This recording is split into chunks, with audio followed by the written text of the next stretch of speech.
Hi, Lucy and Penny. I'm going to read you a story, okay? It all started last Saturday. It was a day like any other. My mother announced that she was going shopping, leaving me at home to take care of my little brother. I was in the kitchen browsing on the internet, and my brother was in the living room playing with his toys. I listened to my brother jumping around, squealing and laughing. Suddenly, I noticed that everything was strangely quiet. I thought my brother must have fallen asleep, but when I went into the living room to check on him, I found him on the couch sitting perfectly still. His eyes were fixed on the TV. "What are you watching?" I asked. Without taking his eyes off the TV, he replied, "Elmo." Everything seemed normal, or so I thought. When the theme music finished, Elmo came out from behind a curtain and said, "Ha ha ha! Thanks for coming to see my show, you morons." That struck me as weird. That struck me as a weird thing for Elmo to say, since it was supposed to be a program for children. Then a chill went down my spine as a small red puppet let out an eerie laugh. "Elmo hopes you have fun because it may be the last time. Ha ha ha. Don't turn off the TV or you will pay dearly. Elmo doesn't like boys and girls who turn off the TV. Turning off the TV is bad." "Yes, Elmo," my brother said. He was talking to the TV. "Remember what Elmo told you last time? Ha ha ha. Elmo has a new talking doll coming out. It will be in shops on Saturday. Your parents need to buy you a talking Elmo doll.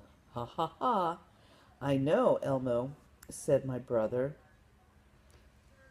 "You know what happens to parents who don't buy Elmo's products?" Elmo came closer to the camera until his face filled the entire screen. In a shrill voice, he screamed, "Elmo knows where you live." I was about to turn off the television when the puppet said something else. It seemed as it was directly talking to me. "Ah, ah, ah," he shouted. "Someone is being very naughty. You know what Elmo does to naughty people?" Elmo took out a big sharp knife and waved it around, stabbing it in the air. "Just remember, Elmo knows where you live." It gave me such a fright, I panicked and turned off the TV. "Elmo knows where you live." My little brother glared at me, and without saying a word, he got up and left the room.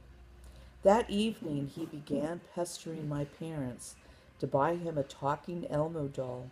At first, they refused, but day after day he persisted. By Saturday, he had worn them down, and they agreed to take him to the mall to buy the toy he wanted. I went with them. When we arrived at the store, it was 11 a.m., and there was a huge line outside. It seemed like everyone in town wanted a talking Elmo doll. My little brother was shaking with excitement. After waiting in the line for more than 2 hours, the manager finally came out and told us they were sold out of Elmo dolls. Everyone began to panic until the manager said there was one doll left and he was going to hold a raffle to see who would be allowed to buy it. He held up a big glass jar filled with pieces of paper and went through the crowd, handing them out.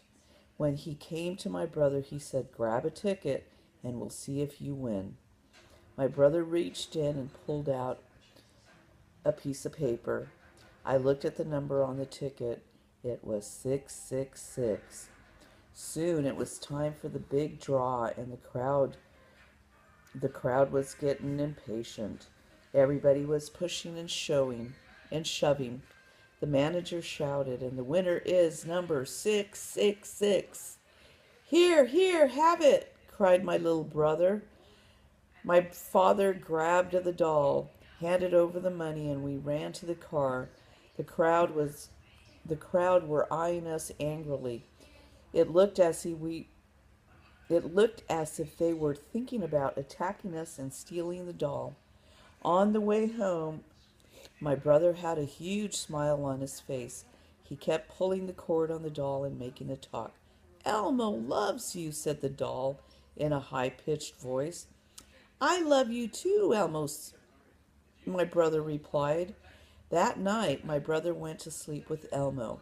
At around 3 in the morning, I suddenly woke up. I heard a sound and peered into the darkness. Elmo was sitting in a chair opposite my bed. I let out a scream and woke my parents. They came running into my room, switched on the lights, and asked me what was wrong. I pointed at the doll. My father asked if I had put it there. Of course not, I told him. Then how did it get there? Maybe it's alive, I mumbled. Oh, don't be silly, my dad replied, giving me a withering look before he went back to bed. I grabbed the Elmo doll and put it back into my brother's room. Then I tried to get some sleep. At dawn, I heard a blood-curdling scream. It came from my parents' room. Apparently, my dad had woken up to find the Elmo doll sitting on his chest. It was holding a knife. What do you want to do with it? He asked. We have to throw it away, I said. I've got a better idea, said my dad. Let's burn it. That was fine with me. When my little brother found out what we were planning to do, he began screaming and crying. My dad wrenched the doll from his grip and we left. My brother stood at the door screaming, No, don't kill Elmo. We decided to burn the doll in a field.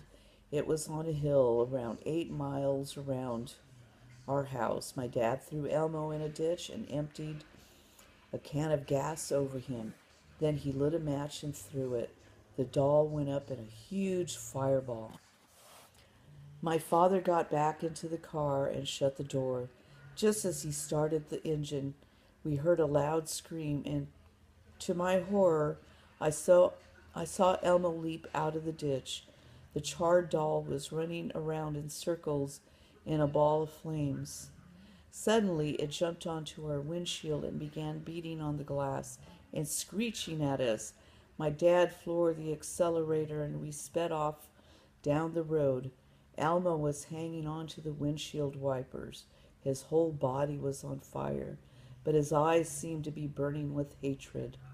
My dad switched on the windshield wipers and the doll was thrown off the car. As we drove off, we heard a shrill voice in the distance screaming, Elmo knows where you live. The end. I hope you liked that story. I'll read another one to you guys, okay? Good night. I love you. Bye-bye.